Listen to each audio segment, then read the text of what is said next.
So one of the exciting aspects of working on the CRL and obtaining our own licence is we are able to set our own regulations and safety protocols, and I'm excited to say that we are investing in some technological systems which will improve the safety in that space.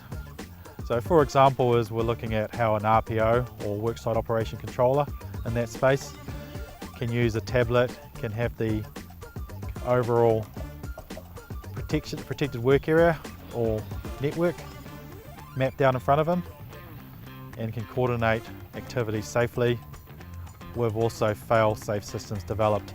So ultimately, an RPO would have that 100% assurance with this type of technology that he's not going to route a high rail vehicle into the path of a work train. Downer is a well-known and well-respected organisation, both in Australia and New Zealand. I believe Downer management care about their people, care about our families, and care about safety and well-being. Thomas the Tank Engine? Definitely Gordon. My girlfriend often says I'm stubborn. I don't believe her, but apparently I am.